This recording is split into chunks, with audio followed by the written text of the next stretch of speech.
This is Folkestone in Kent. Once a busy harbour and bustling seaside town, like many it fell on hard times. But it's now found a new lease of life with the regeneration of the old harbour arm, the independent shopping scene of the creative quarter, a vibrant beachfront bar and food scene, an extensive public art trail and beautiful coastal parks and gardens. Folkestone is once again a destination that has everyone talking. Good morning from Folkestone in Kent, where the sun is shining. Oh yes, spring has sprung. Finally. So we're back by the sea. It's not that warm though. It's quite breezy. We're rocking the old shorts. I'm determined to wear shorts. We're declaring summer starts now. This is it. And this is one of our favourite seaside resorts in this part of the world. We haven't been here for a hot minute. We pop down here every now and then in the winter for a couple of hours just to get a coffee. Yeah. But we haven't filmed, we were trying to talk about it, we haven't filmed a video here for at least a year and a half. Yeah, it's got, well, no, 2 years, I think, yeah. So we thought we'd come here, find out what's new, see some of our old favourites, get some food, get some drinks. There's some great coffee and eatery places. I was going to say some food and get some seafood. I know that goes under the category of food, but seafood. Yeah, very specific type of food. But we're starting up here. I don't know what this is called. Can you remember what this is called? The Warren. I think this is called the Warren up here. We've got the Martello Tower behind us. I never ever remember which number Martello Tower that is because there's so many around this coastline. They've all got a different number. But some cracking views across Folkestone from up here as well, especially on a day like today. We could easily pretend if we didn't have our hoodies on that it was like 30 Celsius plus. It's not, unfortunately, but we're getting there, we're getting there. And if I'd come down just a little bit further, there's a handy sign here to tell me that this is called the Warren, and you can kind of just see the Martello Tower up there.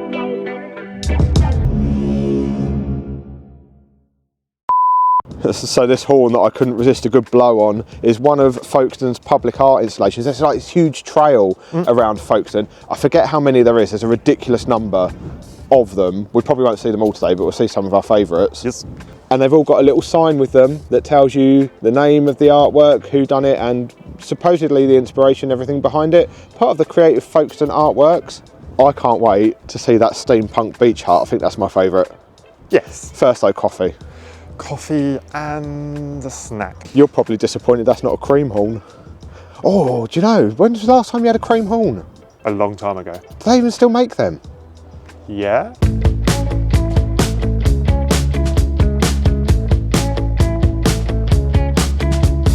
I'm not sure what, but there's something going on the beach today. I think it might be some sort of, are they canoes that they've got there? I think they are, because in the far distance to our left, I can see about 5 people, very small.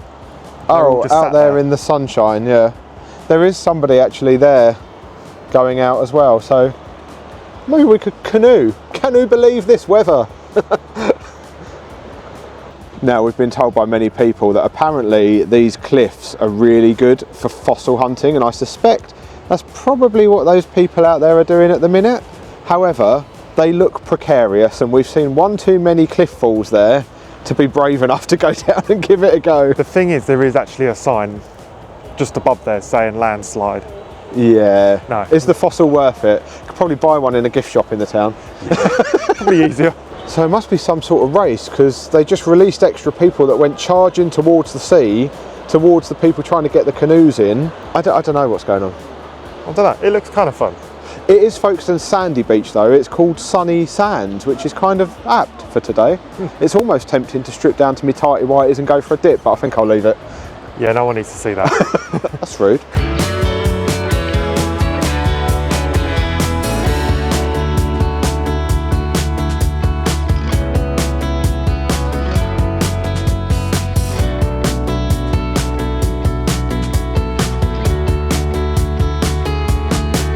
We will be back for Chummy's seafood later. Yes, we will. The Grand Bursting Hotel's definitely had a bit of a glow up since we were here last time. That was all covered in scaffolding. I still really want to stay there. Well, it's not the best rated hotel. No, I mean... So I don't know if they've done anything to the inside, but they've definitely painted the outside. I used to stay there when I was younger with my friends, and we used to get drunk, have parties and have their breakfast in the morning. I just want to experience it again. It would only take 1 pint for you to get drunk now. Oh, I know, but still, I think it'll be fun.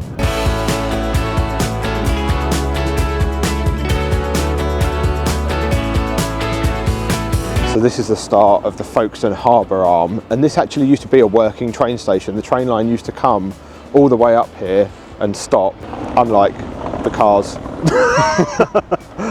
That used to be the old signal box, which is now a coffee shop. We have had coffee in there. But we do have a new favourite coffee shop here in Folkestone that we discovered over the winter. Yes, and I think in summer it will be stunning, because I'm sure you can go on the roof. In summer, I mean, the weather's probably better now than it will be in summer. But if we can go on the roof... Yeah, well hopefully they'll have it open. I'm sure they will. I would have thought so. But how cool is this? Since they renovated this whole area, done it all up, you can see that it used to be a train station. It's very much still got the look. It's got all the signage for the train station as well. And then they've just planted it in the middle, and you can just walk through here now. I like it. It looks beautiful with the blue sky behind.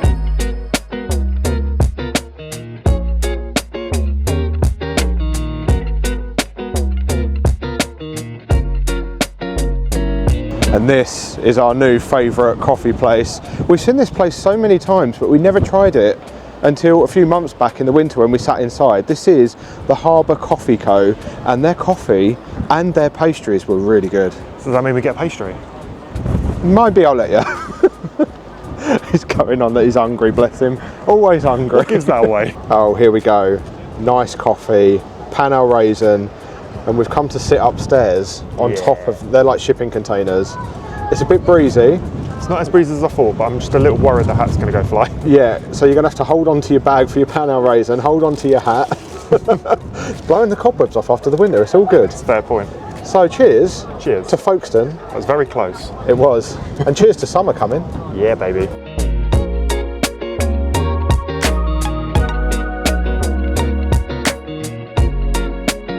Well, the coffee at the Harbour Coffee Co is really good, and we've just had to brush ourselves off.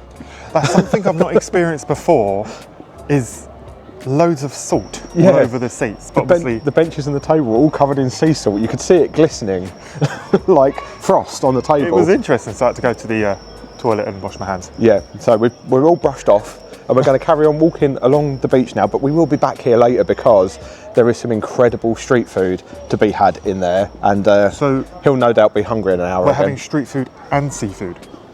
Yeah, well, seafood's not very filling. If you just get like a little tub of crayfish, we can always get something bigger to share. Oh God, he's happy. We do also enjoy that Pilot Beach Bar. It's a great place to sit and have a drink right on the beach. And they've got old bumper cars and old waltzer cars from the fairground that used to be here that you can sit in and drink your drink. Sometimes it's really, really busy, but it's not too busy today. I have just noticed as well, though, they do coffee. So maybe next time we'll have to try their coffee. Last time we only had Coke. That was Coca-Cola, by the way. For legal clarification. Yeah.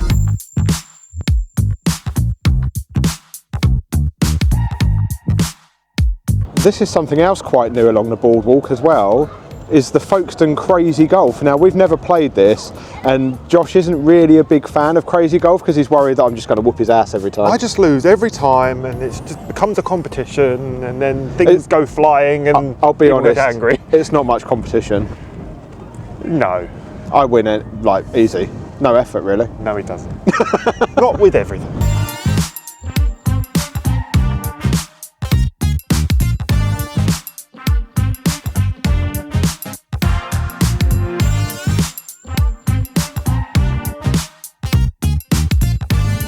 Something that's really exciting, the Folkestone Cliff Railway is finally being refurbished. They've removed all the track on one side, they've taken all the trains and everything off, and I'm sure it said it's due to open this summer, but that might be a little ambitious. It doesn't look like it's going to, but if it is, we'll be here and I want to go on it. Well, you know, whenever it is, we'll definitely be down here to have a ride on it, because it's so sad that it's been sitting there all this time, nothing going on, and now finally we can see it. We can see the future, us riding up that hill instead of having to walk up that bloody zigzag path and nearly kill ourselves. Happy days.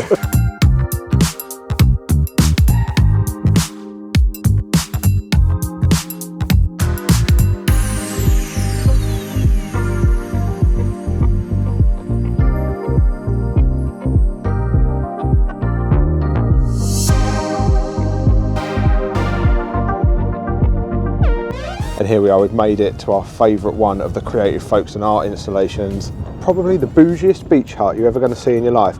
And apparently the artist said the south coast of England's lacking in English Baroque architecture. So he created that. I have no idea what English Baroque architecture is, but I like it. How'd you get in it? I don't know, you do. I was going to say, because I can't see a way of getting in. If we were to have a beach hut though, that would be the one. Yeah, I like definitely. it. I'd want to look out from the tower at the top though. 100%.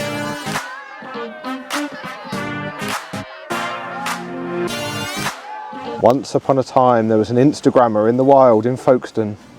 His name was Josh. Yeah, follow me on Instagram. But this is one thing we love about Folkestone though. You walk along the seafront Yep. with the pebbly beach and the sea glistening, and you literally come up some steps to the back and you're in like this woodland country park called the Lees Lower Coastal Park.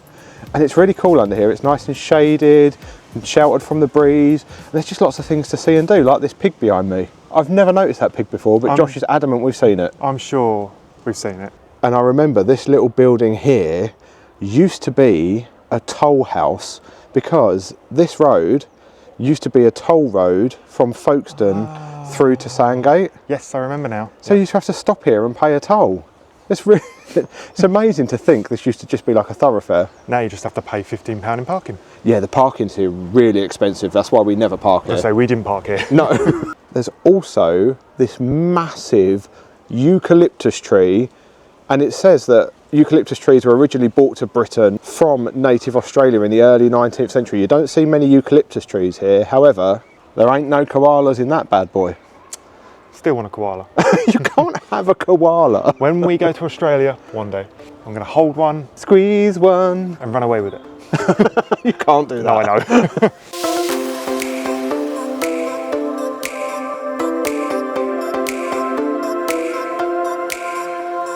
Well, we've made it to the start of the dreaded zigzag path. We're going up the zigzag path today. Yeah, I'm already a bit warm. Yeah. This is dreaded. This is a long way up, and as you would expect, it zigzags. Yeah, but it's it's great views. It's so cool. It's so tropical. I just like it. And normally near the top it smells of curry because there's curry plants everywhere, and then you start moaning that you're hungry. And I fancy curry. He never gives me curry.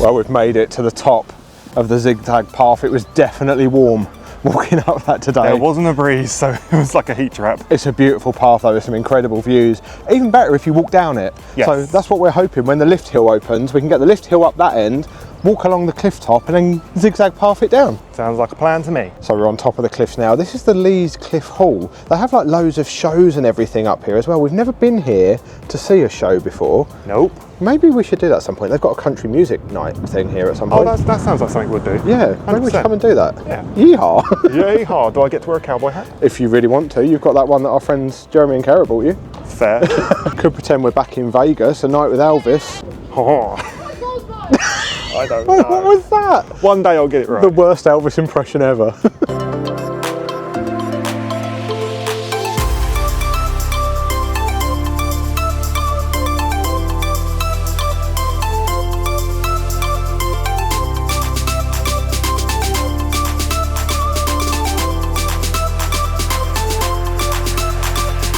So this is Folkestone's old high street, which is now the creative quarter. It's this beautiful little cobbled street that goes back down towards the harbour, and it's lined with like independent retailers and cafes and stuff. We love wandering down. And this Steep Street Coffee is another one of our favourite places to grab coffee in Folkestone as well. It's like a library in there. It's really cool. Yeah, it's really cool.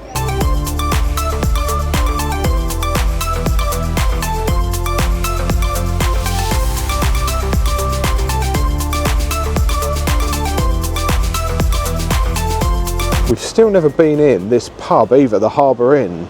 I don't know what the food's like there, whether it's any good, so if you've been there let us know, but you're going to be happy because we're back down at the harbour, which means we're going back towards the good yards where we had coffee earlier, which means... Food.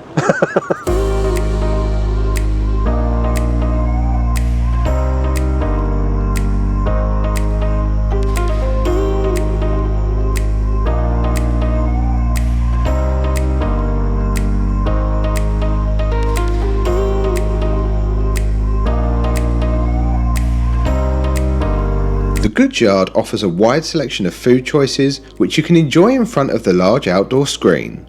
We chose a burger from Cluck & Cow before wandering the independent retailers that can also be found here. Now it was time to make our way back over to the harbour to pay a visit to a Folkestone institution, Chummies, for some incredible seafood, and they never disappoint. Seafood acquired. I've gone for a dressed crab this time, something a little bit different. You've gone for fake seafood in mayonnaise. I mean, I didn't think of the crab. It does look nice though. I'll let you try a bit of mine in a minute. Thanks. Now we've just got to dodge the seagulls. I didn't think about that. Now Josh did want an ice cream from this vintage ice cream truck, but after that burger and that seafood, I can't. You can if you want. No. No. I just made Josh walk up all these steps. I don't know why, my legs just don't like it. They're burning some of the food off that. Oh, fair. Also, I feel weighed down. I did say a minute ago, when we were talking about the ice cream, it's not stopping me from going to Tesco's later and picking up a tub of ice cream. So, won't be as nice, but I can still do it.